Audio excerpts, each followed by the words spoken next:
ദൈവനാമത്തിന് മഹത്വമുണ്ടാകട്ടെ.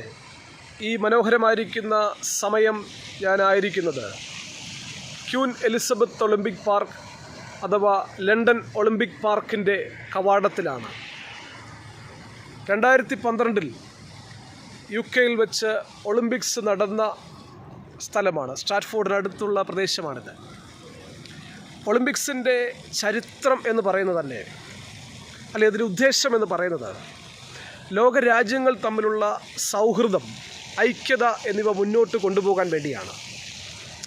ഇതിൻ്റെ പൗരാണിക ചരിത്രം എന്ന് പറയുന്നത്, പുരാതന ഗ്രീസിലെ പ്രാദേശികമായി നടന്ന ഒരു ഉത്സവത്തിൽ ഉള്ള കായിക വിനോദങ്ങൾ ആണെന്നുള്ളതാണ്.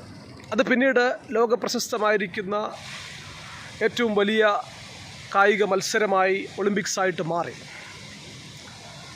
വിശുദ്ധ വേദപുസ്തകത്തിൻ്റെ മൂലഭാഷ, അല്ലെങ്കിൽ പുതിയ നിയമത്തിൻ്റെ, പ്രത്യേകിച്ച് പുതിയ നിയമത്തിൻ്റെ മൂലഭാഷ എന്ന് പറയുന്നത് ഗ്രീസിലെ ഭാഷയായിരിക്കുന്ന ഗ്രീക്ക് ഭാഷയാണ്. പുതിയ നിയമത്തിലെ 1-2 ഉദാഹരണങ്ങൾ എഴുതപ്പെട്ടിരിക്കുന്നത് ഈ പഴയകാല കായിക വിനോദവുമായിട്ട് ബന്ധപ്പെട്ടതാണെന്ന് വേദപണ്ഡിതന്മാർ അഭിപ്രായപ്പെടുന്നു.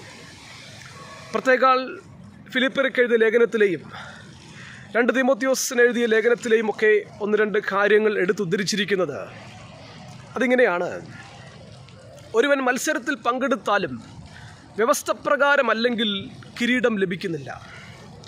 അതുപോലെ അപ്പോസ്തലനായിരിക്കുന്ന പൗലോസ് പറയുന്നു, ഭക്തനായിട്ട് പറയുകയാണ്, ഒന്ന് ഞാൻ ചെയ്യുന്നു, പിൻപിലുള്ളതിനെ മറന്ന് മുൻപിലുള്ള ലക്ഷ്യത്തെ നോക്കി വിരുദ്ധനായിട്ട് ലാക്കിലേക്ക് ഓടുന്നു. ഇതൊക്കെയും ഇതിൻ്റെ ഒരു പശ്ചാത്തലമാണെന്ന് വേദപണ്ഡിതന്മാർ പറയപ്പെടുന്നു. നമ്മുടെ ജീവിതത്തെ ഒരു ഓട്ടക്കളത്തോട്, വിശ്വാസ ജീവിതത്തെ ഉപമിച്ചിരിക്കുകയാണ് വേദപുസ്തകം. നാം എവിടെയായിരുന്നാലും, ഏത് രാജ്യത്തായിരുന്നാലും, ഏത് സ്ഥലത്തായിരുന്നാലും ജീവിക്കുവാനും ജോലി ചെയ്യുവാനും വാഹനം ഉപയോഗിക്കുവാനുമൊക്കെ അതിൻ്റേതാകുന്ന ചില നിയമങ്ങൾ അനുസരിച്ചാൽ മാത്രമേ അവിടെ അതിൽ തുടരുവാൻ സാധിക്കുകയുള്ളൂ. ഇല്ലെങ്കിൽ അതിൻ്റെ ഭവിഷ്യത്തുകൾ അനുഭവിക്കേണ്ടതായിട്ട് വരും. ഇതുപോലെ ഈ ലോകത്തിൽ നമ്മൾ ജീവിക്കുമ്പോൾ സാൻമാർഗികതയിൽ ജീവിക്കുവാനായിട്ട് വിശുദ്ധ വേദപുസ്തകം നൽകുന്ന ചില നിയമങ്ങളുണ്ട്. അതാണ് പുതിയ നിയമം എന്ന് പറയുന്നത്. ആ പുതിയ നിയമത്തിൽ അനുസരിച്ച് ജീവിക്കുകയാണെങ്കിൽ, വ്യവസ്ഥ പ്രകാരം ജീവിക്കുകയാണെങ്കിൽ, ഈ ലോകത്തിൽ ദൈവദത്തമായി ലഭിക്കുന്ന പ്രോത്സാഹന സമ്മാനങ്ങളും, സർവോപരി ഈ ലോക ജീവിതം കഴിയുമ്പോൾ നിത്യതയിൽ പരമോന്നത ബിരുദ വാടാത്ത ജീവകിരീടം പ്രാപിക്കുവാൻ ഇടയായിത്തീരും എന്നുള്ളതാണ് വേദപുസ്തകം തരുന്ന ഏറ്റവും വലിയ ഉറപ്പ്.